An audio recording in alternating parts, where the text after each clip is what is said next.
Okay, folks, now for another movie that, well, is a little older than the last movie I reviewed. It's almost 10 years older than the last movie I just reviewed. This is one of my husband's favorite movies, one of two of his favorite movies. This is, you know, it has a sequel, which I have one of the two sequels for this movie. The other one I don't have. I would love to be able to find it on DVD. This is actually a cute movie, and I recently discovered that the star of this movie is basically being held hostage in one of the countries he shot this movie in for back taxes. And, you know, I haven't heard if they've resolved it or yet. No. Or not. I'm assuming not, because I haven't heard different. But this is actually one of those movies. I mean, it's adorable.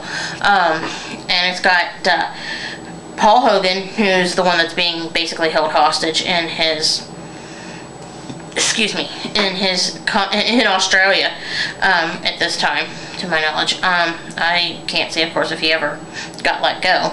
And Linda Kozlowski, who plays Sue. It's, of course, Crocodile Dundee. It's the, you know, original one. This is, I've seen this in the theater, and, of course, I obviously own it here on DVD.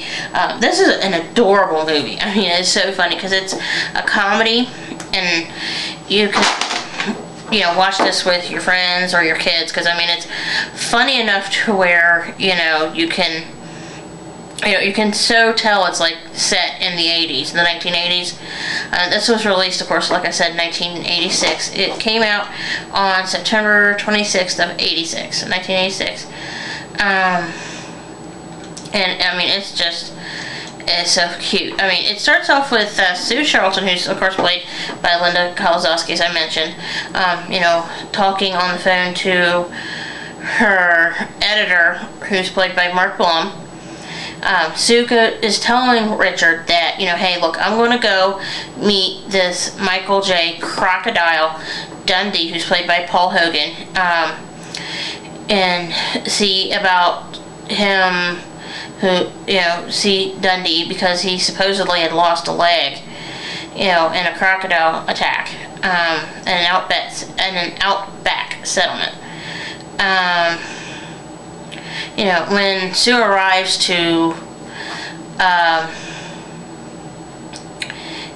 you know, the town where Dundee lives, it's called Walkabout Creek. You know, it's a fake town in Australia. But when Sue gets there, you know, she finds out that the crocodile story is exaggerated, that Dundee's leg is still attached to his person, and he's got a bite scar there where the crocodile actually bit him. And, of course, Sue meets Dundee and Walter, who is Dundee's aide, and the three of them go out in the wilderness, and, you know, Sue watches Mick, as Dundee is called, using a version of horse whispering to subdue a wild buffalo. And then, you know, Dundee kills a crocodile that attacks Sue. And, of course, one night, Mick and Sue are sitting around the fire, and an Aborigines person named Neville Bell, played by David Godapoli, who is the son of a tribal elder, have to leave to go to this meeting, and you know, Mick and Nev then go to this tribal dance ceremony, where it's, you know, the object is to pay respect to Neville's father and to the land. Sue, of course, being a woman, can't participate in the ritual, but she follows behind and hides in the bushes to observe it.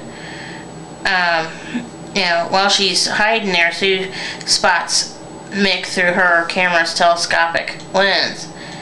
And, you know, Mick notices, or Mick lets Sue know that he spotted her. And, you know, it kind of drives home the fact that he's, like, in touch with nature. and and Mick tells her, tells Sue later that, he,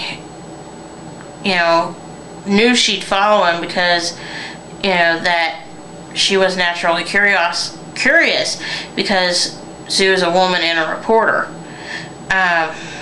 Of course, as they're going and Mick shows Sue where he was hurt and everything, they, talk about all that. And, one of my favorite parts is when Sue convinces Mick to go to America and they're in New York. Of course, you can, you tell this is definitely what I call a pre-9/11 movie, because you actually see the World Trade Centers in the movie.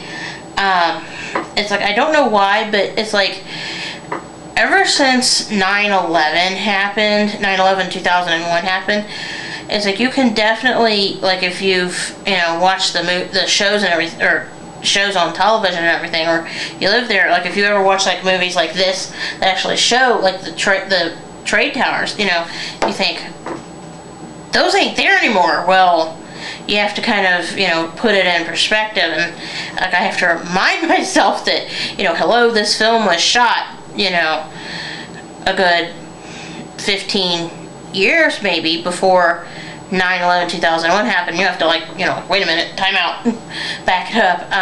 But this movie actually, it's like I said, it's adorable and it's cute to watch even with your kids and stuff. It kind of makes us want to go pay Australia a visit, like during the North American winter, because it's summer down there. I do highly recommend this movie to watch. I mean, it is, yes, very cute. Now hang on, I'm going to do another movie review and I'll get right back with you, alright? Hang on.